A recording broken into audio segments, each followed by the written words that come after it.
우리 대한민국은요, 선진국입니다. 그렇죠? 예, 선진국이 되었는데, 이 선진국이라는 기준이 있겠죠. 기준이 있는데, 전 세계적인 여러 나라들 중에 그 기준을 삼아 볼 때, 우리 대한민국 이 나라는 참 선진국이다. 그 얘기는 남들보다, 다른 나라보다, 많은 나라들보다 살기 좋은 나라라는 얘기 아니겠습니까? 이렇게 선진국이 되어지기까지는, 과학도 발달하고 IT 최강국이라고 말하니까요. 뭐 경제도 성장을 했고 여러 가지 문화가 뭐라 그러냐, 이 K-팝 하여튼 K자만 붙이면 전부 한국에서 유입하는 것처럼 그렇게 세계 문화를 잠식해 갈 정도로 그러고 있는데, 그렇게 많은 것이 발달을 하고 성장도 해 가는데 반대로 가는 것이 하나 있어요. 반대로 가는 거. 이게 뭐냐 하면 감사가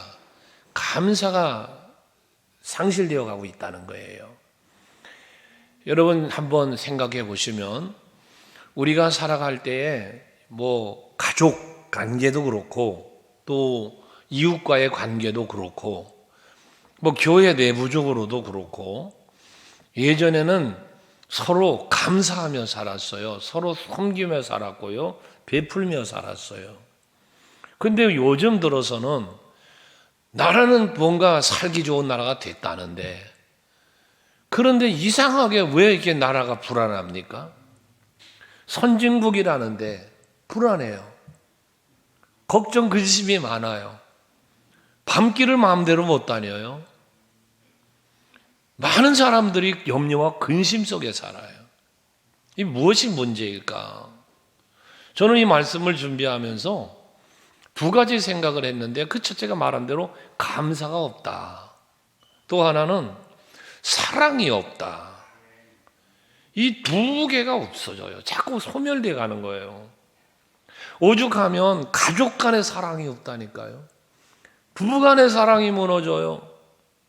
형제 간의 사랑이 무너져요. 형제 간의 사랑은 형제가 없으니까 하나밖에 안 나는 세상이 되어버렸으니까요. 이웃 간에 말할 것도 없고요. 세상에 소음 때문에 사람 때려 죽이죠. 주차 문제로 사람 때려 죽이죠. 이게 어떻게 일어날 수 있는 일입니까? 선진국이라는 나라에서 말입니다. 이게 우리가 잃어버려서는 안 될 것이 바로 감사예요. 잃어버리면 안 되는 것이 사랑입니다. 아멘 좀 되세요. 그럼 한번 우리 생각해 봐야죠. 이게 이제 사회적 개념에서 말씀을 드렸어요. 그러면 여러분 자신은 어떤가라는 거예요. 나는 감사가 식어지지는 않았나? 나는 사랑이 식어지지 않았는가? 이걸 한번 자신을 성찰해 볼 수 있기를 바라는 겁니다.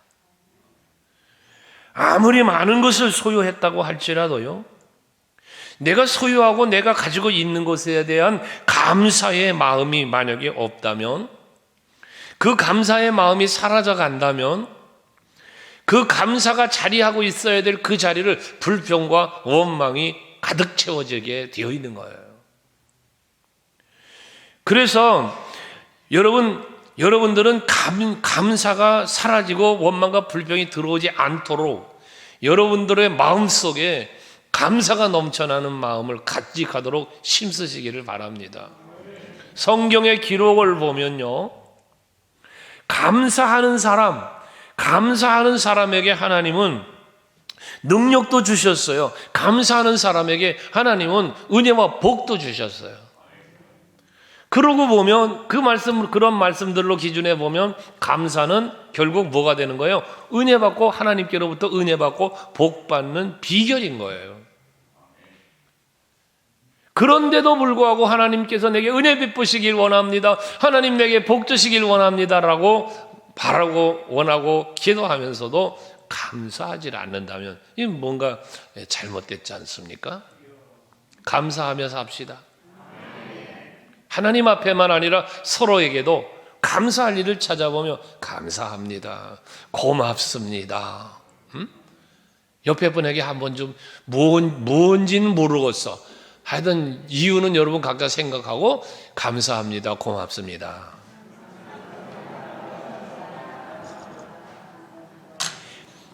영국의 신학자 중에 매튜 헨리라는 사람이 있어요. 이분은 이제 그 주석도, 성경을 해석한 주석도 쓰고 그런 분인데요. 그분이 감사에 대한 얘기를 그렇게 했어요. 감사는 더하기와 같다. 그래서 감사하면 감사할 일이 더해진다 그랬어요. 그런데 반대로 원망하고 불평을 하잖아요. 그럼 빼기와 같다. 원망과 불평은 마이너스, 빼기와 같다. 그래서 원망하고 불평을 하면 있는 것도 빼앗기고 소멸되어진다 그랬어요. 그러니 여러분, 더하는 축복이 낫잖아요. 감사할 일이 더 많아지는 게 복이잖아요. 오늘도 예배하시면서 이 추수감사절을 지키면서 정말 감사할 일이 풍성해진 여러분 되시기 바라요. 이 추수감사절이라고 하는 것은 청교도들로부터 시작된 이 절기, 물론 성경의 절기는 출애굽부터 시작해서 이루어지지만 이 추수감사절의 그 절기가 유래가 그 청교도들로부터 이렇게 드려지는 모습이 되었단 말이에요. 근데 그 청교도가 그 미국으로 와서 살면서 이 첫 추수감사절을 지킬 때 어떤 마음으로 지켰냐 하면 두 가지 마음을 갖고 있다는 거예요. 이게 지금도 청교도의 신앙이라고 하는 신앙에 두 가지의 감사와 두 가지의 어떤 그 헌신 이런 게 있는데요. 그 첫째가 뭐냐면 모든 복을 주신 하나님께 감사. 내 삶의 모든 것을 은혜로 주시고 복으로 주신 하나님을 기억하며 감사하자. 이게 첫 번째라는 거예요. 그럼 두 번째는 뭐냐? 우리 이웃들을 향한, 사회를 향한 그 나눔, 베품, 섬김, 이것이 두 번째 우리가 해야 될 일이다라는 청교도의 신앙이 있다는 거예요. 우리 서강교회가 정말 하나님께 영광 돌리고 감사하면서 우리가 영적인 신앙생활도 해야 되겠습니다. 이건 당연한 일입니다. 1번입니다. 이게 먹든지 마시든지 무엇을 하든지 하나님 영광을 위해서 하라. 이게 1번입니다. 다음 해야 될 일은 뭐냐? 이웃을 살피자는 겁니다. 서로를 살펴보자는 거예요. 내 손길이 필요한 자에게 손을 내밀 수 있는 것, 내 도움이 필요한 자에게 도움을 베풀 수 있는 것, 이것도 우리가 그리스도인으로서 갖춰야 할 덕망이에요. 항상 주변을 살펴볼 수 있는 여러분 되시기를 바랍니다. 나만 아는 사람이 되지 말자 그 말이에요.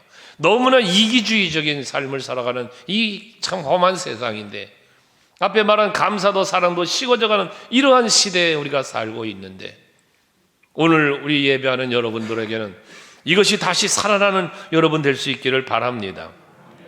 이렇게 청교도의 그 신앙이 자리 잡은 미국이라는 나라는 그래서 기부 문화가 발달되어 있잖아요. 기부 문화가. 우리나라도 지금 기부를 많이들 하고 그렇게 하는 문화가 좀 확장돼 가고 있는 중인데 아직까지 미국만큼은 아니죠. 그래서 미국 사람들은 많은 부를 축적하면 그 많은 부를 자기 홀로만의 부로 갖지 않고 기부하면 나누는 이런 문화가 많이 일어났단 말이에요. 철강한 카네기 같은 경우도 그랬죠. 여러분 자동차의 대부라고 말했으면 포드도 그랬죠. 최근 들어서 여러분 우리가 많이 알고 있는 빌 게이츠, 워렌 버핏 이런 사람들 말할 것 없이 지금 엄청난 기부를 하고 있습니다. 이것이 저들의 문화가 됐습니다. 어디서 왔다? 청교도의 신앙에서 왔다. 물론 궁극적으로는 청교도의 신앙은 어디서 왔다? 성경에서 왔다. 오늘 우리들도 마찬가지예요. 예수 믿는다, 하나님을 믿는다, 성경 말씀을 믿는다, 믿음을 말하면서 우리가 이와 같은 그 뭔가의 하나님의 뜻에 합당하게 감사와 찬송과 영광과 나눔과 섬김을 이루며 사는 우리들이 되어야 되겠다는 이야기입니다. 그래서 원하기는 오늘 우리 서강교회 성도 여러분들, 소유의 부자도 좋죠. 돈 많이 버세요. 돈 많이 벌라는데도 아멘 안 하냐? 돈 많이 버세요. 부자 되세요.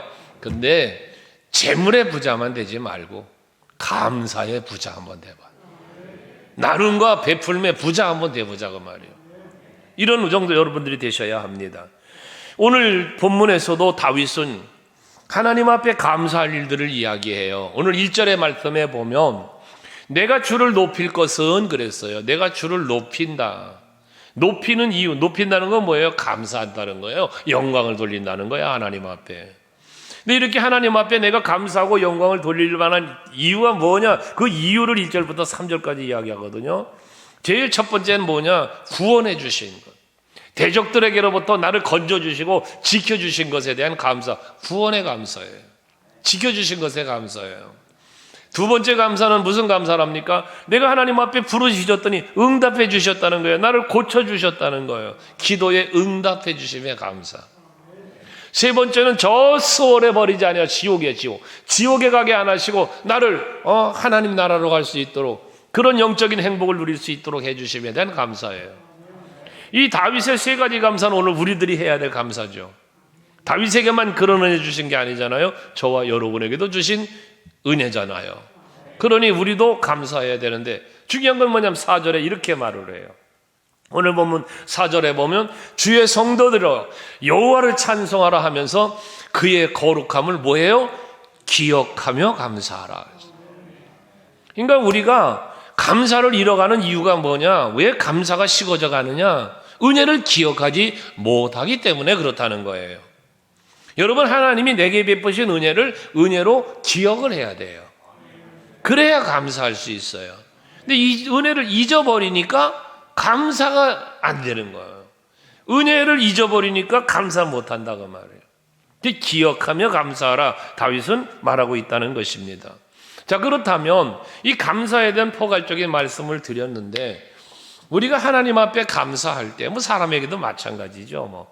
감사할 때 감사는 진정한 감사여야죠. 가식적인 감사, 거짓된 감사는 감사가 아니지 않습니까? 우리가 하나님 앞에 감사함에 있어서 진심으로 진정으로 드리는 감사가 하나님이 연락하시는 감사잖아요. 가인과 아벨의 제사를 성경은 말하는데 가인의 제사는 연락이 안 되고 아벨의 제사는 연락이 되네요. 왜일까요? 이게 믿음으로라고 성경은 말하는데 진정성인 거예요. 오늘도 여러분 우리가 추수감사절을 지키면서 하나님 앞에 감사 예배를 드리고 있어요. 강단에도 아름다운 것들로 풍성히 꾸몄어요. 감사로예요. 모든 것이 감사예요. 그런데 이 감사가 진정성이 있는 감사여야 되겠다는 거예요. 오늘 성도 여러분, 마음 중심에서 여러분들 삶의 중심에서 깊이 우러나온 앞에 말한 이런저런 은혜를 기억하면서 그래, 내가 하나님의 은혜가 있기에 오늘이 있지? 하나님의 은혜 때문에 내가 지금을 살고 있다? 이런 은혜를 기억하면서 진정성 있는 감사를 드리는데 그 진정성 있는 감사는 어떤 게 진정성 있는 감사냐? 제일 먼저 우리가 진정성 있는 감사로는 하나님이 말씀하신 거니까요. 범사에 감사해야 된다. 범사에. 데살로니가전서 5장에 보면 16, 17, 18절 쭉 이어지는 말씀에 보면 범사에 감사하라 그랬어요. 항상 기뻐하라, 쉬지 말고 기도하라, 범사에 감사하라. 그러면서 뭐라 그래요? 이는 그리스도 예수 안에서 너희를 향하신 하나님의 뜻이다 그랬어요. 그러니까 하나님은 범사에 감사하기를 원하신다는 거죠. 여기 범사라고 하는 말은 모든 일이라는 뜻보다 어떠한 상황에서도 라는 의미를 갖고 있어요. 원어가. 그러니까 내가 어떠한 상황에 처하여 있을지라도 감사할 수 있기를 하나님은 바라신다는 거예요. 이게 하나님 뜻이라는 거예요. 그러니 우리가 하나님 앞에 드리는 진정성 있는 감사는 범사에 감사해야 된다는 거죠. 세상에 살아가는 사람들이 감사의 기준으로 놓고 볼 때 세 부류의 사람을 말하는데요. 그 첫째는 뭐냐? 감사할 일이 있는데 감사하지 않는 사람이 있다는 거예요. 한 부류, 세 부류 사람 중에 감사해야 할 일이 있음에도 감사하지 않는 사람이 있고 또 감사할 일이 있을 때만 감사하는 사람이 있고 좋은 일이 생겼을 때만 감사한다고 말이에요. 세 번째는요, 역경과 고난 속에서도 감사하는 사람이 있다는 거예요. 이 범사에 감사한다라고 말하는 그 범사의 감사는 세 번째를 말하는 거예요. 역경과 고난을 당해도 감사할 수 있는 걸 말한다 그 말이에요. 이 그리스도인의 감사여야 돼요. 오늘 우리 서강교회 성도 여러분들, 오늘 예배하는 여러분들의 감사여야 된다는 것이죠. 내가 원하는 것을 가지고 있어서 감사한다?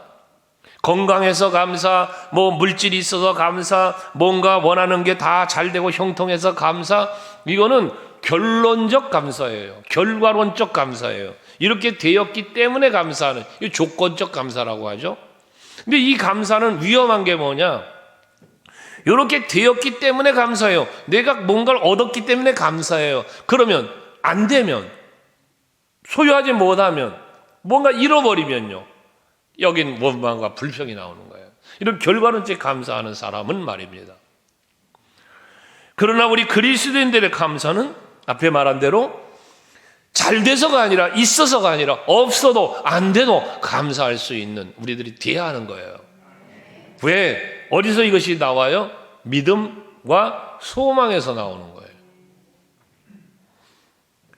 이렇게 범사에 감사할 것은 빌립보서 4장 6절 7절 말씀에 보면, 먼저 6절에 아무것도 염려하지 말고, 염려할 일이 있어도 염려하지 말고 오직 모든 일에 기도와 간구로 너희 구할 것을 하나님 앞에 감사함으로 하라는 거예요. 감사함으로.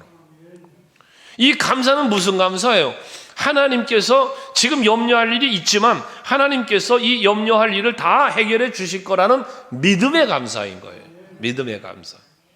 그러면 7절에 같이 읽어볼까요? 시작.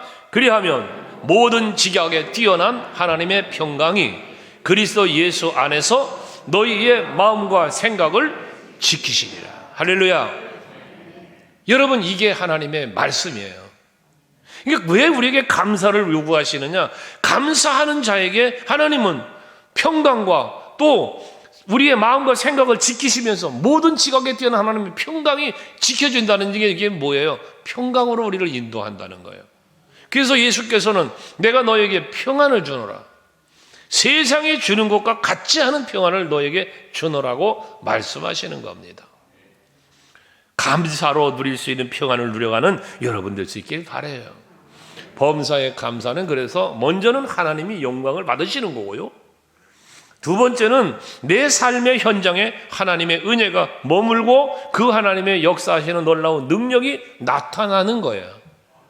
하나님은 영광, 내게는 하나님의 은총이 임한다 그 말이에요. 감사가. 그러니 범사에 감사하며 살면 여러분의 삶의 현장에 범사의 모든 일 가운데 감사할 일은 생겨지게 되어졌다는 것이죠.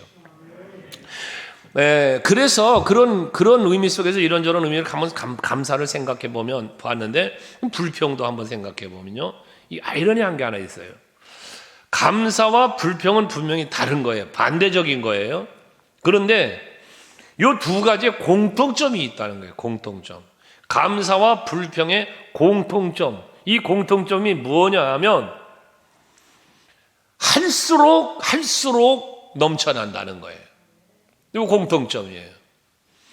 감사도 감사하면 할수록 감사할 일이 넘쳐나고, 불평을 하면 불평할 일도 자꾸 넘쳐나는 거예요. 그러니까 감사할 일이 넘쳐나는, 감사하는 사람은 감사할 일이 계속 넘쳐나니까 행복한 삶을 살 것이고, 불평하는 사람은 날마다 불평만 늘어나니 불행하게 살 것이고, 어느 쪽을 택하실려냐고 물어본다면 여러분들은 당연히 대답 나오겠죠? 감사하며 살자고. 이렇게 아는 건 잘 알아요. 깨닫기도 해요. 근데 그게 실천이 잘 안 되더라 그 말이죠. 옆에 분에게 한번 좀 사랑하는 마음으로 좀 얘기해 주세요. 감사하며 삽시다. 근데요, 사실 그래요. 감사나 불평이나요, 세상 만사 마음먹기에 달려 있다고. 여러분, 마음이 이걸 지배하는 거예요. 내 생각이 감사하고자 하는 마음을 갖고 있으면 감사할 일이 보이는 거예요. 눈에 눈에는 뭐만 보인다고? 이게 감사의 마음을 갖고 있는 사는 사람은 감사할 일이 보여. 감사할 일이. 그런데 이 안에 불평하는 마음, 부정적인 생각을 갖고 있는 사람은 맨날 그게 보이는 거야. 그거요. 이 예배를 드려도 다 그런 거예요. 말씀을 들어도 그렇고요, 찬송을 불러도 그러는 거예요. 늘 긍정을 보는 사람은 감사해요.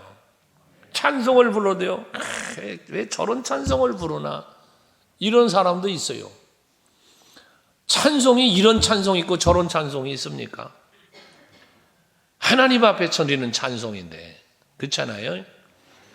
기도를 왜 저렇게 하냐? 그럼 어떻게 해요? 하나님 앞에 하는 기도인데요. 왜 말씀을 저렇게 하시나? 어떻게 해요? 하나님 말씀을 선포하는 건데. 이게 여러분, 늘 이게 여러분에게 자주 하는 얘기잖아요. 똑같은 말씀을 선포하는데 어떤 사람은 은혜 받았다 그러고 어떤 사람은 시험 든다니까요. 그 말씀의 차이가 아니라 뭔 차이? 내 생각의 차이라는 거죠. 여러분, 마음의 생각을 잘 고쳐 먹어야 돼요. 이 우리가 마음가짐이 말이에요. 이 생각이 달라지면 모든 게 달라지는 거예요. 그러니까 내 마음을 긍정으로 끌고 가보세요. 감사로 끌고 가보세요. 행복해지는 거예요. 근데 여기에 불평을 채워보세요. 이게 불행해진다니까요. 작은 것을 받아도 크게 감사하는 사람이 있는가 하면 많은 것을 받아도 인색하게 감사할 줄 모르는 사람도 있다는 거죠. 그래서 책을 읽다가 인도의 타고로라고 하는 시인이 한 말을 이렇게 보았는데, 그 타고로라고 하는 시인은 가난한 사람이었다고 그래요. 근데 그 가난한 사람이었는데 그 가난한 사람이 행복하게 살기를 원하는 그 원함 속에서 이런저런 자기의 삶의 체험과 어떤 인생의 여정 속에서 깨달은 말을 고백했겠죠. 그 사람이 남긴 말 한마디가 저는 마음에 남아서 지금 여러분에 드리는 말씀이에요. 한번 따라해 볼래요? 감사의 분량은 행복의 분량이다. 이 말이 참 와닿더라고요. 저는요, 책을 읽다가. 감사의 분량은 곧 행복의 분량이다. 감사하는 만큼 뭐 한다는 거예요? 행복해진다는 거예요. 여러분, 감사하는 마음 갖고 사세요. 그러면 내가 행복해지고요, 감사합니다 하니 그 감사를 듣는 사람도 행복해지는 거예요. 엘리베이터에도 써붙여놨습니다만은 교회에 오면 서로 익숙치 않아도 조금 낯선 사람이 있어도 웃으면서 인사합시다. 그 얼굴에 미소 하나만 봐도 상대방의 마음을 포근하게 해준다니까요. 그런데 그냥 얼굴 혼자 그냥 아무 생각 없이 인상이 조금 찌그러들었는데 그걸 누군가가 보면 저 사람 나한테 삐졌나? 저 사람이 날 미워하나? 막 이래 또 한다니까요. 웃기만 해도 돼. 웃기만 해도. 거기다가 감사합니다까지 해봐요. 아주 상대방 간이 녹지. 그래, 이게 행복을 선물해 주는 게 감사야. 나만 감사한 게 아니라 상대방에게도 행복을 주는 인사, 감사합니다. 아멘 되시죠? 그래서 범사에 감사하며 사는 여러분 되셔야 합니다. 이 범사에 감사와 같은 맥락을 생각할 수 있는 또 하나가 뭐냐면 항상 감사하자는 거예요. 항상 감사할 수 있는 이유를 가만히 한번 생각해 보면 참 많다고 그러잖아요. 사실 사물을 볼 수 있는 두 눈을 가지고 있다는 거 얼마나 감사합니까? 안 못 보는 소용도 있는데요. 여러분, 소리를 들을 수 있는 귀가 있다는 거 얼마나 감사합니까? 아무 소리도 듣지 못하는 이들도 있는데요. 내가 입으로 말할 수 있다는 것 얼마나 감사합니까? 말할 수 없는 사람들도 있잖아요.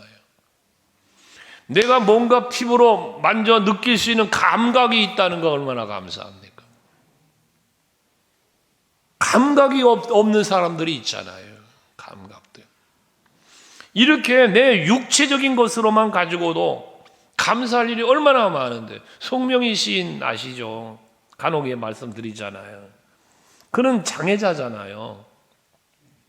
오죽하면 똑바로 걷고 싶대요. 기우뚱하기가 싫대요.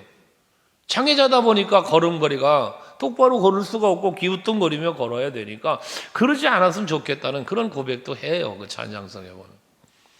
그런데 난 가진 재물도 없어요. 난 남들처럼 건강하지도 않아요. 이런 고백을 해요. 근데 그 고백 중에 그분의 고백이 뭐예요? 공평하신 하나님을 찬양한대요. 이게 어떻게 말이 됩니까? 왜 나에게는 이런 육체를 주셨어요? 왜 나에게는 이런 병을 주셨습니까? 원망해야 되잖아요. 근데 그는 원망하는 게 아니라 원망의 찬양이 아니에요. 공평하신 하나님을 찬양해요. 여러분, 혹여나 남들보다 재물이 부족해요? 남들보다 작은 집에 살아요? 남들보다 건강이 없어요? 예를 들어 약해요? 병들었어요? 원망과 불평할 이유도 될 수 있겠죠. 그러나 나보다 더 못한 이들도 많아요. 말했잖아요. 하늘을 가리는 지붕 밑에서만 잠을 자도 전 세계 인구 중에 15% 부자 속에 들어왔다고. 그러니 얼마나 기가 막힌 얘기입니까? 지붕 없이 자는 사람들이 많다는 거예요. 냉장고를 열었을 때 먹을 게 하나라도 있다면 이것도 엄청난 부자라잖아요. 전 세계 인구를 놓고 비율적으로 보면요. 내 통장에 잔고가 1원이라도 있으면 전 세계 인구 중에 몇 프로 들어가는 부자래잖아요. 그런데 우리는 뭐예요? 비교 속에 빠져가지고 저 사람은 저런데 나는 뭐야 하는 이 비교의식 속에 빠져서 행복하지 못하고 불행하게 살아간단 말이에요. 항상 감사할 일을 찾아갈 수 있는 여러분 되시기를 바라요. 내가 뭔가 할 수 있는 일이 있다. 이 일 때문에 불평하지 말아요. 여러분 직장 때문에 불평하지 말아요. 일하는 것 때문에 불평하지 말아요. 일할 수 있는 건강이 있다는 거 감사해야죠. 내가 일할 자리가 있다는 거 감사해야죠. 나를 불러주는 이가 있다는 거 감사해야죠. 항상 감사할 쪽으로 방향을 바꾸면서 생각하자 그 말입니다. 일상의 삶 가운데서 정말 범사에도 감사했지만 항상 감사할 일을 찾아내는 여러분이 돼야 돼요. 고린도전서 13장 13절에 보면 믿음과 소망과 사랑 이 세 가지는 항상 있을 것인데 그랬잖아요. 믿음과 소망과 사랑이 항상 있을 것인데 그 중에 제일은 사랑이라는 말씀을 했잖아요. 어거스틴이 그런 말을 했어요. 성경에 믿음과 소망과 사랑은 항상 있어야 될 것이라고 말씀하고 있는데 만약에 그 말씀에 한 가지를 더하라고 한다면 나는 감사를 더할 것이다 그랬어요. 그러니까 믿음, 소망, 사랑 이 세 가지는 항상 있어야 되는데 만약에 한 가지를 더 말하라 하면 감사. 이걸 말하겠다고 어거스틴이 말했단 말이에요. 이 얘기는 뭡니까? 우리 그리스도인들에게는 감사할 일이 항상 있어야 된다는 거예요. 감사는 그런 의미에서 우리 기독교인들이 가져야 할 신앙의 자세이고요. 하나님의 자녀가 된 우리들은 마땅히 해야 될 의무이기도 한 거예요. 신앙의 고백이기도 한 거고요. 오늘 살아가는 우리 모든 성도들이나 세상 사람들의 문제점은 가난이 문제도 아니고요. 질병이 문제도 아니고요. 감사를 잃어가는 게 문제라는 거예요. 이게 사회적 문제가 되는 거예요. 우리 서강교회 성도 여러분들이 이 감사를 회복하셔서 한번 여러분 가정도 이웃들에게도 더 나가서 우리 교회와 이 나라를 한번 행복하게 만들어 봅시다. 사실 여러분 이 뉴스 보도를 보세요. 전부 원망이에요. 원망. 정치도 서로 원망, 서로 비판.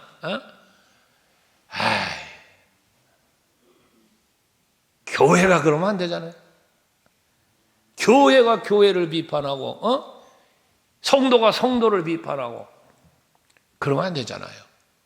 우리는 서로를 칭찬하고 격려하고 위로하고 감사하면서 삽시다. 항상. 마지막으로는요, 우리가 하나님 앞에 진정성 있는 감사는 넘치는 감사예요. 넘치는 감사. 로마서 6장 17절 18절 말씀을 한번 보시면요, 바울이 그런 고백을 권면하는 거예요. 권면. 뭐라고 합니까? 하나님께 감사하리로다. 왜 감사합니까? 너희가 본래 죄의 종이더니 너희에게 전하여 준 바 교훈의 본, 이 복음이에요. 그 본을 마음으로 순종하여 죄로부터 뭐 했어요?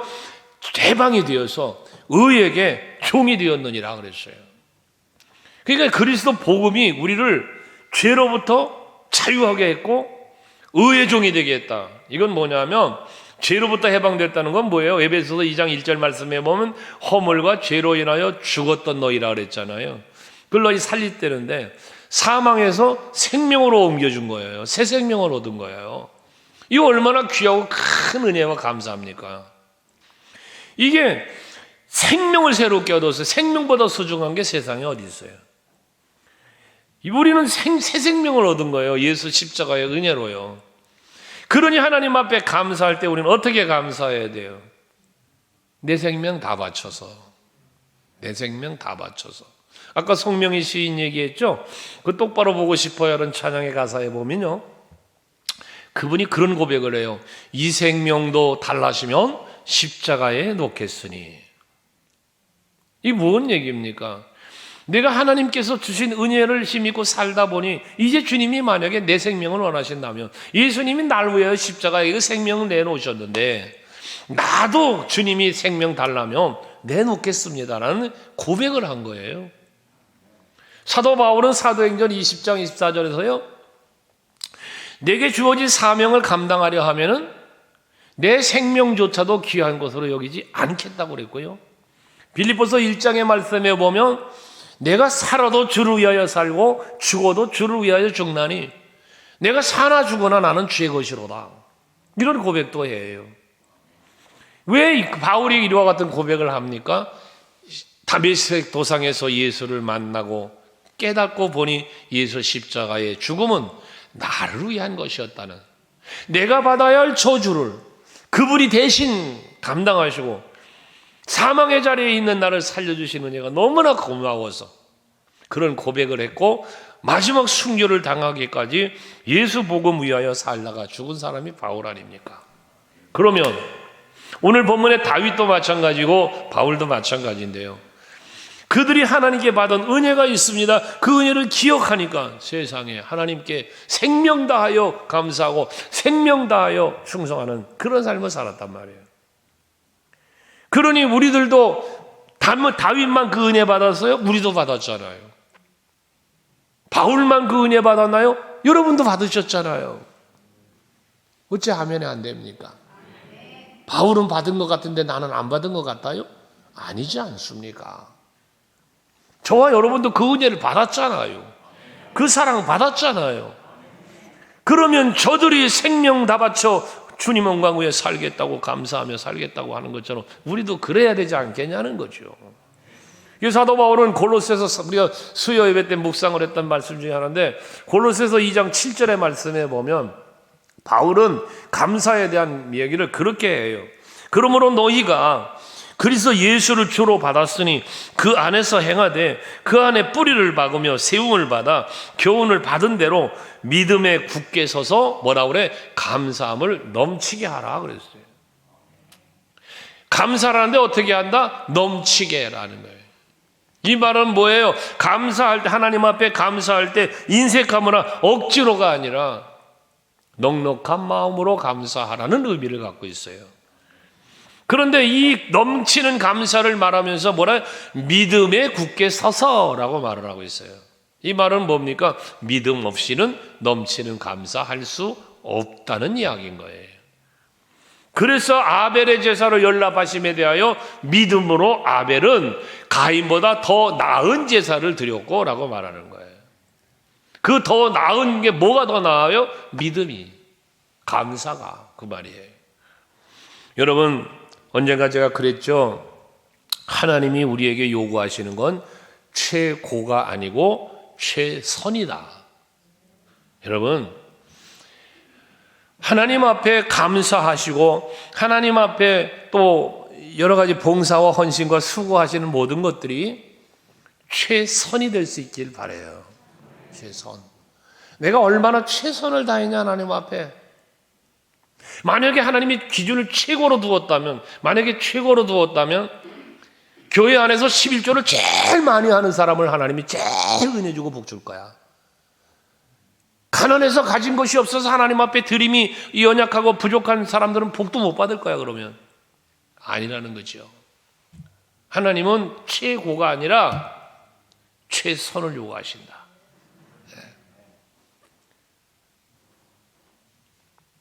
성전 앞에 연복에서 계시던 예수께서 하시는 말씀 중에 부자가 많은 연보를 드렸대요. 과부는 두렙돈을 드렸대요. 그러면서 그 드린 연보에 대해 말씀하시기를 부자는 자기 소유의 일부를 드렸지만 이 과부는 자기 생활비 전부를 드렸다는 거야. 가치를 놓고 보면 많은 연보가 많죠. 두렙돈보다는. 그런데 두렙돈들이 이 부자를 그렇다고 꾸짖고 한 게 아니에요. 이 여인의 두렙돈을 칭찬하신 거예요. 귀히 여겨주셨다는 얘기예요. 옥합을 깨뜨린 여인 300데나리온이나 갖다 팔으면 받을 것을 갖다 소비한다고 제자들은 그렇게 말했잖아요. 그런데 예수께서 뭐라고 합니까? 이 여인이 좋은 일을 했대요. 좋은 일. 그게 300데나리온이나 된다라고 하는 이 일하시는 분들 1년치 품삯이에요. 1년 품삯. 예? 왜 한 데나리온이 하루 품삯이니까 당시에 한 데나리온이 하루에 일한 품삯이요. 근데 300데나리온이니까 1년을 일한 거야. 그런 큰 액수라는 게 문제가 아니라 뭐예요? 그 여인의 그 최선의 마음, 이걸 말하는 거잖아요. 여러분, 하나님 앞에 진정성 있는 감사에는 풍성한 넘치는 감사가 있어야 한다. 근데 그것은 믿음 없이 안 된다라는 것입니다. 그래서 오늘 이 추수감사절을 맞이해서 우리가 신앙생활 하면서 하나님 앞에 진정성이 있는 그 진정한 감사를 드리는 삶을, 감사에 대한 말씀을 오늘 나눴는데, 하나님이 기쁘게 받으시는 진정성 있는 감사는 범사에 감사요, 항상 감사하는 거요, 풍성한 넘치는 감사를 드리는 것이다. 이걸 기억하시고, 이 절기 때만이 아니라 여러분의 일상의 생활 속에서 하나님 앞에 감사하시며 사시고, 또 서로 간에도 감사하면서 살아서 내 스스로가 행복하고 서로에게 행복을 나누어 주는, 그리고 하나님께는 물론 영광을 돌리는 여러분들이 될 수 있기를 바랍니다.